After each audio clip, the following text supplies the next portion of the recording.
This is the precarious class. And the reason I call them that is because they're basically one missed paycheck away from being at risk of falling down to the dependent class. It's a very precarious position to be in.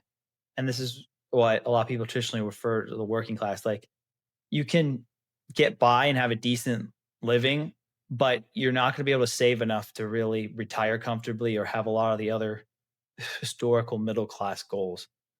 Um, the third level is the middle class. And my definition of middle class is a lot different than a lot of people's. Most people define the middle class as the 25th to 75th income percentiles, where, because that's technically the middle 50%, but that's assuming the middle class is automatically 50% of the population, which is, I think, much lower than that in real life. But it's actually, my definition is if you have a single source of income from an employer and you can save up enough money after your living expenses and taxes to be able to buy a home and at least partially help set your kids' college education expenses and be able to retire in your 60s or 70 at the latest.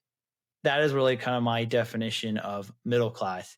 And I think depending on how you measure that, it's anywhere from 10 to 30% of the population in America is in the quote unquote middle class. This is like eye opening probably for a lot of people to listen because growing up, I mean, just history of America, the idea was, especially after the post war boom, oh, we have this middle class that affects things. But historically, in all history, middle class was like a slither. It's even at 10%, it's huge compared to what it actually was. And most people barely fall into. I mean, nowadays, to be able to retire at 70 is not in the cards, even for lawyers. Like, and I think it's more attainable than people think. And I might probably do a future video about this in a few months where I go into the math on it.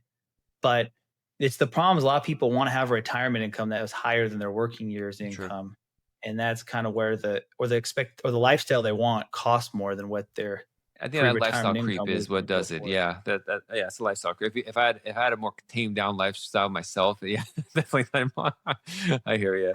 Okay, so So that's I the think middle class. retirement is generally attainable if you make it to that middle class level. And America, even with the recent relative decline in the middle class due to a variety of structural economic issues, is still well over 20% of the population. I still think fits in the middle class or above category, which is historically high. Mhm. And I did a video about the history of the middle class. And historically, the middle class in every society other than like post World War II West um, was under 15% of the population. So it's still better than it has been for most of humankind. The 1950s to the 1990s might have been an aberration for a variety of reasons. Well, even this And percentage, is it potentially a historic anomaly that it's like this? Because maybe it's in America too. I'm not sure in other countries, maybe Europe too, but chunks of the world.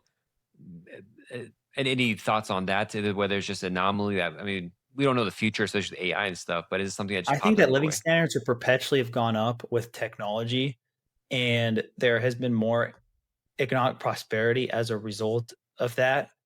But at the same time, like the post World War II era, where in the 50s you maybe had 35 to 50% of people being middle class, was an aberration because the rest of the world's industrial capacity was destroyed. There are some countries like Switzerland whose middle class is above 30% of the population, even to this day. If you have a well managed society and an economic edge that creates a valuable export industry, you can still do it. And the US and Switzerland and a few other countries have that.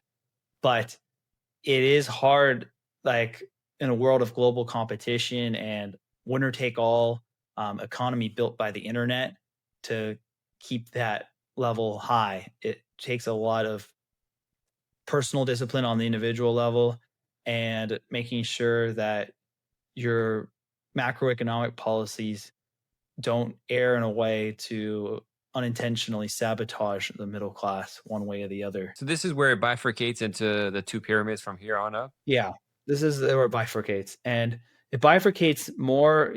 And the key thing is that a middle class person can actually have a higher income than these people in the higher classes.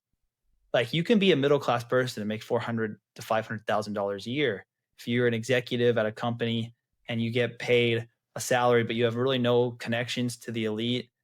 You are middle class.